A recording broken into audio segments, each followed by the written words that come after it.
அடியார்களே, மகா சிவராத்திரியின் சிறப்பை, ஆன்மீக மலரில் வந்த நல்ல தகவலை அடியார்கள் அனைவரும் தெரிந்து கொள்ள வேண்டும் என்று அடியேன் பதிவு செய்கின்றேன். மகா சிவராத்திரி அன்றுதான் படைப்பு தொழிலை தொடங்கினார் பிரம்மா.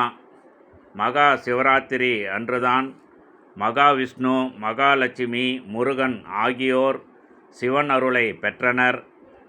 மகா சிவராத்திரி அன்றுதான் தேவலோகத்தின் அதிபதியானார் இந்திரன். மகா சிவராத்திரி அன்றுதான் செல்வத்தின் அதிபதியானார் குபேரன். மகா சிவராத்திரி அன்றுதான் சிவனின் இடது பாகத்தை பெற்றார் பார்வதி தேவி. மகா சிவராத்திரி அன்றுதான் தவமிருந்த அர்ஜுனன் பசுபத அஸ்திரத்தை பெற்றார். மகா சிவராத்திரி அன்றுதான் சிவனுக்கு தன் கண்களை கண்ணப்பர் அளித்தார். மகா சிவராத்திரி அன்றுதான் தவ சக்தியால் கங்கையை பூமிக்கு வரவைத்தார் பகீரதன். மகா சிவராத்திரி அன்றுதான் மார்கேயனுக்காக யமனை காலால் உதைத்தார் சிவபெருமான்.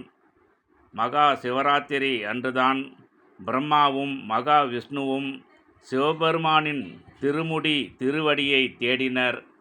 இப்படிப்பட்ட மிக மிக சிறப்பான சிவராத்திரியின் சிறப்பை நாம் அனைவரும் தெரிந்து கொண்டு, சிவராத்திரி அன்று சிவன் ஆலயத்திற்கு சென்று அங்கு 4 கால அபிஷேகம் ஆராதனையை பார்த்து நமக்கு தெரிந்த தேவாரம் திருவாசகம் பாடி ஓம் நமச்சிவாய சிவாய நம என்று சொல்லி நாமும் நலமாக வாழ்வோம். அனைவரும் நலமாக வாழ சிவபெருமானிடம் பிரார்த்தனை செய்வோம்.